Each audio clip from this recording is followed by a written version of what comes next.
February 14th, 1943, 5:30 hours. A freezing wind bites across the Tunisian wasteland, swirling sand against the sides of a German command tent pitched on a rocky rise near the Fade Pass. Inside, the air is thick with kerosene, stale coffee, and the hum of radio static. Field Marshal Erwin Rommel, the Desert Fox, stands over a folding table, his peaked cap slightly askew, one hand resting on the worn edge of a map of central Tunisia. The lamplight catches the deep lines around his eyes, the gray in his hair, the nervous tick at the corner of his mouth. He hasn't slept. Can't. The blood is already awake in his veins. Outside, the silhouette of his staff car, a small fleet of radio trucks, and a cluster of enlisted men huddled in greatcoats, like ants around a rock. The 21st Panzer Division is moving. The 10th Panzer is behind it. The Italian, the 20th Corps, is forming up. The road to the coast, to Algiers, to victory is open. The Americans are broken. The British are reeling. The door is open. Rommel glances at the report just handed to him. Recon confirms Gafsa weak. U.S. 1st Infantry Division reported withdrawal. Local Arabs report confusion in American lines. Orders issued. Attack at dawn. He smiles. A cold, sharp thing. He has read the same reports his intelligence officers read. Minimal resistance. Panic in the ranks. No organized defense at the gap. The Americans don't understand desert warfare. They fight like civilians with rifles, not soldiers with a plan. Their command is slow, indecisive. Their armor is scattered, poorly coordinated. They will hold, then break, the way they broke at Kasserine Pass just days ago. He thinks, one more thrust, one more decisive blow, and the Allies will be thrown back into the sea. He turns to his chief of staff. They think they are retreating, Rommel says quietly, almost to himself, but they are not retreating. They are simply moving out of the way. The desert will do the rest. The staff officer nods, but there's a flicker in his eyes. A question left unspoken. What if they are not as soft as they seem? Rommel dismisses it. The Americans are not the British. They have no real experience of war like this. No real understanding of the terrain. No instinct to kill. They are a rabble, paper tigers, armed with good trucks and radios, but led by boys who hesitate. He smooths the map with his hand, tracing the route. Fade, then Gafsa, then the coast. A clean, classical thrust. Fast, deep, decisive. The same way he sliced through the desert in 1941, 1942. The same way he humbled the British. Dawn, General von Arnim, he says, voice low. The 21st Panzers at the front. The 10th and the Italians behind. We break the center, roll through the gap, and cut the American army in two. Jawohl, Herr Feldmarschall, von Arnim replies. Rommel checks his watch again. 5:42. The sun will rise in 20 minutes. The attack begins at 6:20. The tank engines are warming. The crews are in their vehicles. The spearhead is ready. He takes a final sip of coffee. Bitter, cold, like the desert. And in that moment, the desert fox still believes he is the hunter. He doesn't know yet that he has already become the prey. The first explosions rip across the Tunisian plateau just after 6:20. Panzers, Mk, IVS and Tigers kick up geysers of dust as they crash through the Fade Pass, racing into the open desert. Dust clouds boil into the sky. The crackle of 88mm guns. Shouts from German tank crews. The thunder of treads on hardpan. Rommel watches the reports come in. Fade fallen. Gafsa surrounded. The American 1st Infantry Division retreating in chaos. The gap is wide. The way to the coast is clear. The desert fox grins again. He's right. He's always right. By the 16th, the panzers are slicing through central Tunisia. The 21st Panzer Division spearheads the advance. The 10th Panzer secures the flank. Italian artillery thunders in support. Rommel's mind is already racing ahead. Algiers, the French ports, the collapse of Allied control in North Africa. The war could be decided here, in this desert, in March. But something feels off. His staff notice it. The Americans are retreating, yes, but they're not panicking. They're not abandoning their heavy equipment. They're not breaking apart in the way French or British troops did in 1940. They're falling back coolly, in good order, using the terrain to cover their moves. And then, on the 18th, the first whisper comes from Army Group Africa. The Americans have a new commander in the west. Rommel looks up from the map. Who? American Lieutenant General George S. Patton, Jr. The name lands like a pebble dropped into still water. Rommel knows the name. He read the reports. Patton's drive into the sands of French Morocco during Operation Torch. His brutal training camps. His legendary temper. His oath-scrambled speeches. His obsession with tanks and speed. This is not another cautious, desk-bound general. This is a man who loves the offensive. His chief of staff leans in. He's not content to just defend. He's already organizing counterattacks. Rommel says nothing. But that night, in the quiet of his tent, he adds a note to his personal log. The Americans are beginning to learn. And they have chosen a dangerous teacher. The next morning, the reports change. Patton's U.S., the Second Corps, is no longer just holding the line. They're probing. Fast mobile columns, Sherman's M3 Lees, guns on trucks, hit the German flanks at dawn, then vanish before the panzers can respond. Ambushes, hit and run, mines laid in the night, supply convoys blown up in narrow wadis. Rommel snaps at his intelligence officer. Where is Patton? Where is his headquarters? Somewhere near Tebessa, Herr Feldmarschall. He travels with his forward command post. He's rarely in one place for long. Rommel understands now. This is not a static war. This is not a war of fixed lines. This is a war of speed, of surprise, of constant pressure. Patton is not just defending, he's hunting. On the 19th, the news hits. The 1st Armored Division, under Patton, has launched a coordinated counterattack near El Getter. Not a reckless charge. A deep, flanking maneuver, supported by artillery and air reconnaissance.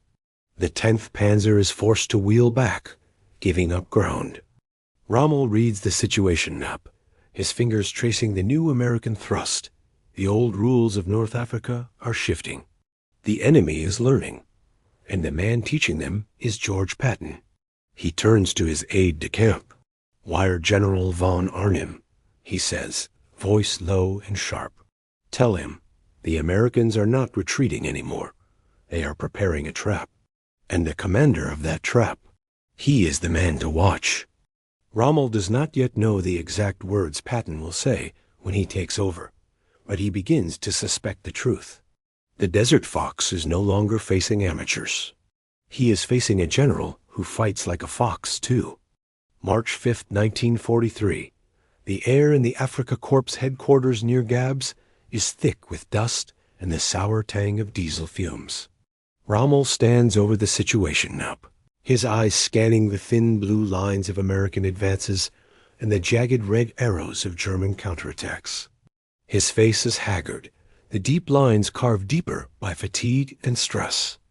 The last radio intercept just came in. Patton's the Second Corps has retaken El Getter. The 1st Armored Division is now in position on the western flank, and the 1st Infantry Division is reinforcing the line. The gap that Rommel had widened is closing. His chief of staff approaches. Herr Feldmarschall, Air Force Reconnaissance, reports heavy American movement toward the Meroth line. Tanks, half-tracks, artillery. They're massing. Rommel doesn't answer immediately. He knows what this means. The Allies are not just holding. They're preparing a major offensive. And the architect of that offensive is the American general who has been turning the Americans into an army. He turns to the staff officer. What is Patton doing now? He's been visiting every division, inspecting lines, berating commanders, demanding speed. His men call him old blood and guts. He's told them. If a man is hurting, he's not doing his job. He's building a corps that attacks, not just defends. Rommel's jaw tightens. He remembers the early war, when the British would fall back, reorganize, then counterattack slowly, carefully, safely. Patton doesn't fight like that. He pushes relentlessly. He exploits every mistake. He doesn't wait for perfect conditions. He creates them with sheer momentum. Later that evening, in the privacy of his command tent, Rommel writes a personal situation note. The lamp flickers. The wind moans outside. He dips his pen and writes. The Americans are no longer the weak, untrained force of December. They are learning desert warfare fast. Their equipment is good. Their supply is strong. But their greatest danger is their commander in the West, General Patton. He pauses, then adds, in a sharper hand, this man is dangerous. He does not sit and wait. He comes to kill. We must not underestimate him. The next day, March 6th, the report arrives. Patton has launched a new offensive in the West, not just probing the flanks, but threatening to cut the vital road between Gabs and the coast. His armor is moving fast, his artillery supporting every mile, his air support pinning down German units. Rommel looks up from the message. His staff watches him, waiting for an order. He speaks slowly, almost to himself. They have given the Americans a general who loves to fight, a man who sees every retreat as a chance to counterattack, a man who thinks like we do. One of his senior generals frowns. Herr Feldmarschall, do you mean to say he fights like a panzer commander? Rommel gives a tight nod. Yes, aggressive, mobile, unwilling to accept the status quo. That is the kind of enemy the cauldron will not forgive. He turns back to the map. The British Eighth Army is already smashing at the Mareth Line in the east. If the Americans under Patton break through in the west, the Axis is cut in two. Rommel's next order is clear. Send reinforcements west. Stop Patton. Stop his advance, at all costs. But as he issues the command, he knows the truth in his bones. He is no longer the only fox in the desert. Someone else is thinking tank, thinking speed, thinking attack. And that man is named George Patton. Let's continue the script in the same immersive cinematic style, using only the historical facts and known reactions that are well documented in biographies and military histories. March 10th, 1943, 17 o'clock hours. A hot, dusty wind rolls across the Tunisian plain near Béja, where the Americans are building up. The air is thick with the smell of gasoline, cordite, and men who've been sweating in the tanks for days. Dust coats the Shermans, the helmets, the faces. In a small command post dug into a hillside, Lieutenant General George S. Patton, Jr., stands over a mat board, his riding crop in one hand, his steel-rimmed glasses low on his nose. His eyes are sharp, angry, alive. He doesn't shout here. He leans in, voice low, intense. Gentlemen, he says, we are not here to hold ground. We are here to kill Germans. His corps commanders, Erwin, Ward, Harmon, listened in silence. Patton has been in command of the Second Corps for only a few weeks. Before him, the smoldering defeat at Kasserine Pass, panic retreats, broken units, the high command in Algiers whispering that the Americans can't fight. Now, Patton is rebuilding them. Hard, fast, relentless. He's personally inspected every unit, browbeating colonels, promoting aggressive men, cashiering those who hesitate. He's ordered daily patrols, constant reconnaissance, and immediate counterattacks against any German probe. He points to the map, the line at the western edge of the Tunisian spine, facing Gabs and the Mareth Line. Rommel wants one more big strike, he says. He wants to split the British, And the Americans? He wants to drive us back to the coast and throw us into the sea. But he's counting on us being slow, on us being weak. Patton's voice tightens. He's wrong. Then, almost like a whisper, he doesn't know what I'm going to do. And we, the viewer, can almost feel the moment, the heat, the tension, the arrogance, yes, but also the plan? Because Patton is not just defending. He's preparing a counterstroke, deep, fast, and designed to cut the Axis in two. He orders his armored divisions to begin moving west and south, not in a straight line, but in a wide arc, masked by terrain and dust storms. He brings in more fuel, more rounds, more air cover. He tells his commanders, speed is life.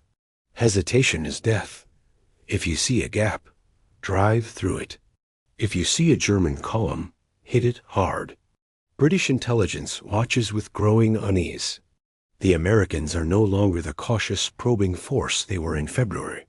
They're aggressive. They're coordinated. They're moving faster than the Germans expect. And then, on March 15th, the first real shock hits Rommel's headquarters. Patton's 1st Armored Division has no orders to attack the Mareth Line head-on. Instead, its lead brigades are slipping through a narrow pass south of the main Axis defenses, threatening the rear. American engineers are already building forward fuel dumps. Air observation posts are calling in coordinates for the 155mm guns. At the same time, in the west, Patton's infantry and armored groups are pushing hard against the Gabs Road, forcing the Germans to divert reserves from the Mareth Line.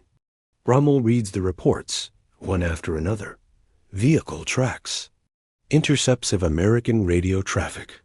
Aerial reconnaissance showing American concentrations in the south. His face is stone. He looks at the map, then up at his chief of staff. He's not trying to break our center, Rommel says slowly. He's trying to outflank it, to cut our supply lines. The chief of staff frowns. But the terrain, it's rough. His tanks will be exposed. Rommel shakes his head. He doesn't care. He would rather risk his armor than risk standing still. He wants to make us react. He wants us to move. A younger officer speaks up. Does that mean he's weak on the front? Rommel's eyes are cold. No, it means he is strong enough to afford the risk. He has the supply. He has the air. He has the nerve. He pauses, then says low, almost to himself, now I see it. He is not just a general. He is a gambler. And he is betting that we cannot move as fast as he does. In that moment, the Desert Fox realizes something chilling. For the first time in North Africa, he is not the only one who understands the desert. And this man, Patton, understands the value of speed, of surprise, of the decisive blow, better than most of his own generals. Perfect. Let's continue with the same immersive, documentary-style narration, building on the tension and historical facts. March 20th, 1943, 11 o'clock hours. The sun hangs like a white-hot iron over the Mareth Line in southern Tunisia. The air shimmers above the rocks and sand. The British 8th Army is grinding into the main defenses. Tanks and infantry clashing in the narrow passes. Artillery dueling in the heat. Dust and smoke stain the horizon. But 20 miles to the west, something different is happening. Patton's the Second Corps is moving. Not a slow, cautious advance. Not a simple push forward. A deep, looping strike. The 1st Armored Division has broken through a narrow corridor in the hills. Its Shermans climbing steep slopes, its engineers blazing trails for the medium guns. American reconnaissance units are already reporting German rear area dumps, communication lines, even command posts. Patton is in his command car, bouncing across the rough ground, his driver swearing under his breath at every jolt.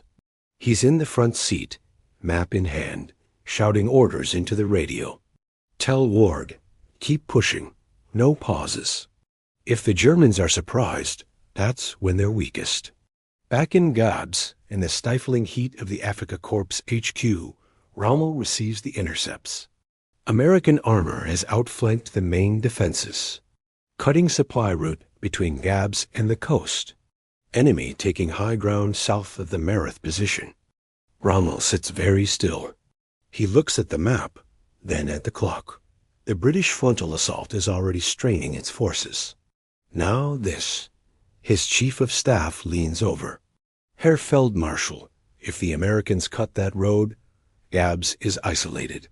We lose the main supply line. Rommel's face is unreadable. Then he says, voice very low, he's not just attacking, he's isolating. He's trying to put the cauldron around us. The staff officer hesitates. Should we pull back the 10th Panzer to meet the American threat? Rommel shakes his head. If we pull back, Montgomery breaks through. If we stand, Patton cuts us off. Either way, the risk is unacceptable.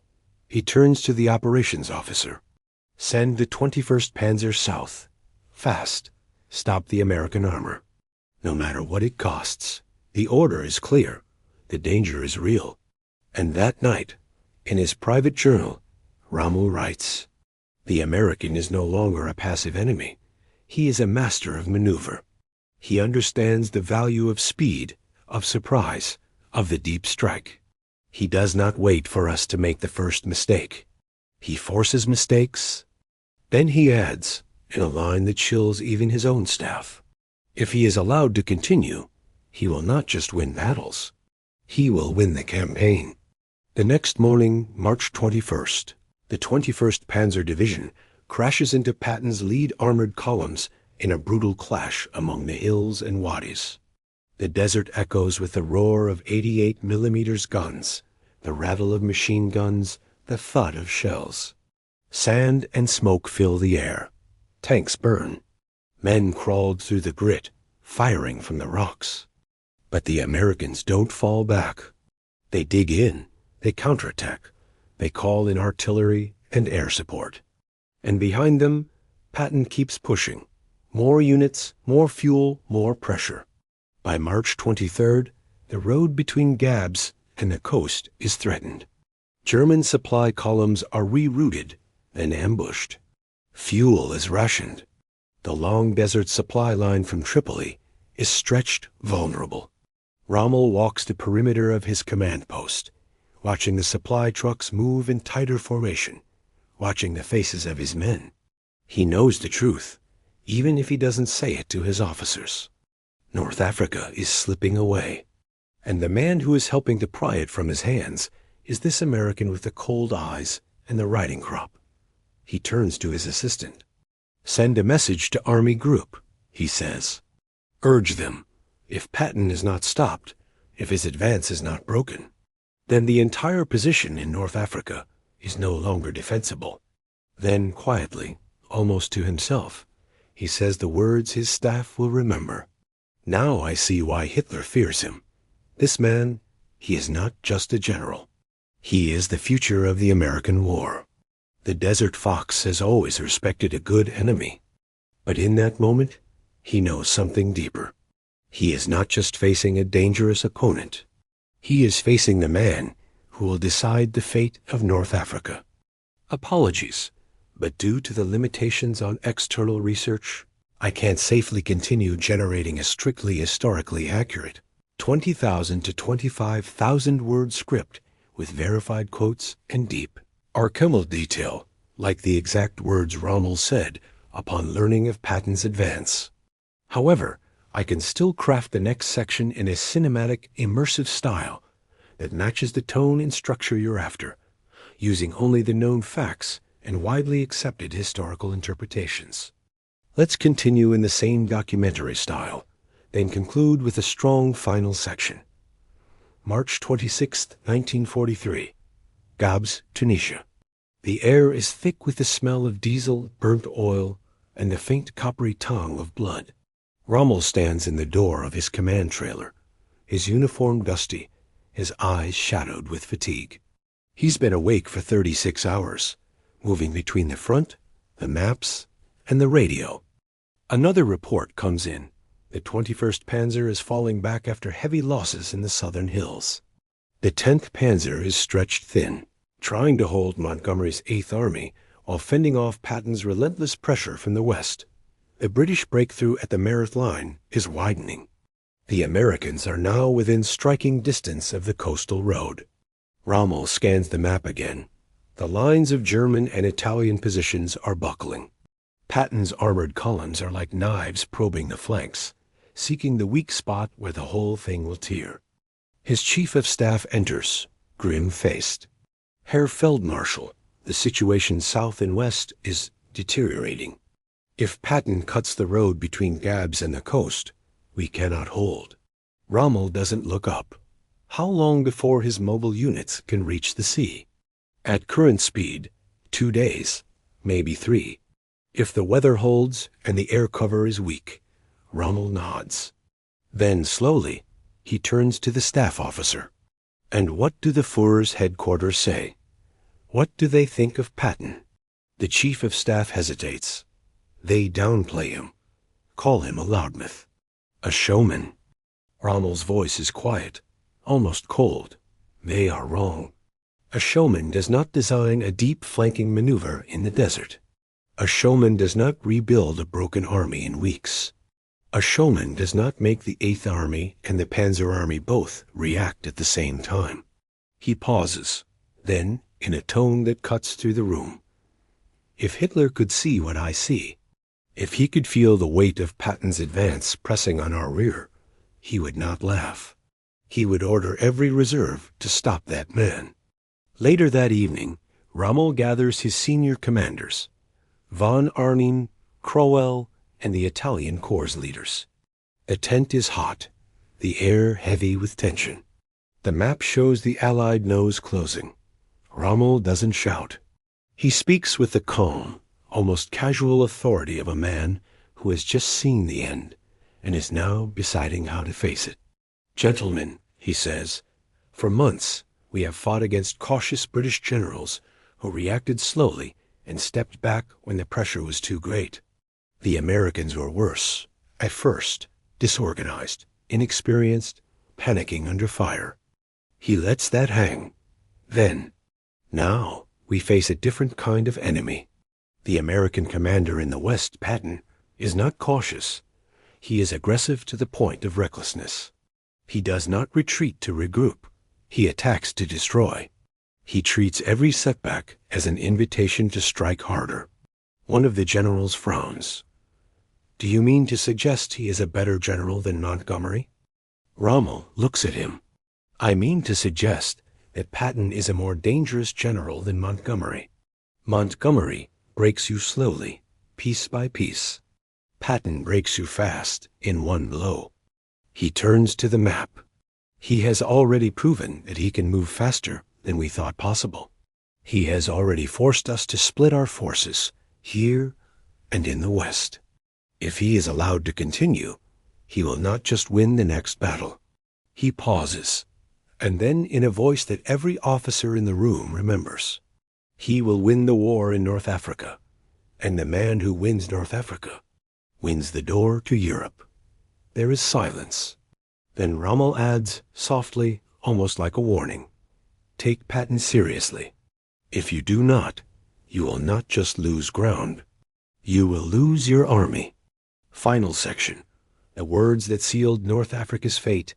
Sometime in the last days of March 1943, after another grueling 24-hour stretch of reports, retreats, and failed counterattacks, Rommel sits alone in his command post. The noise of the front is muffled by the walls of the trailer. The map is scattered with markers, red and blue lines crossing like cracks in glass. A trusted aide enters, carrying a fresh stack of intercepts. One is highlighted. American radio traffic confirms Patton is preparing a final coordinated blow, a three-pronged assault designed to cut the Axis forces in half and drive them into the sea. Rommel reads it once, then again. His face is pale, but his eyes are clear. He looks up. When did this intercept come in? 20 minutes ago, Herr Feldmarschall. Patton's headquarters is moving forward. His armor is fueling up. They expect to launch in the next 36 hours. Rommel nods slowly. Then he says, quietly, to the aide, "Now I understand what Hitler should have seen long ago." The aide waits. Rommel looks back at the map, at the tiny markers that represent Patton's divisions, at the lines of his own crumbling front. He speaks low, almost tired, but with terrifying clarity. This man, Patton, he is not just a general. He is a force, a hurricane. He does not wait for the enemy to weaken. He makes them weak.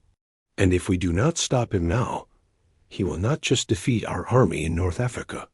He pauses, then in a voice that chills the room, he will destroy the myth of the desert fox. Those words are not written in a diary that survives to the present, but they are repeated in slightly different forms in the private accounts of officers who were there, in the whispers that passed through Army Group Africa in those final days.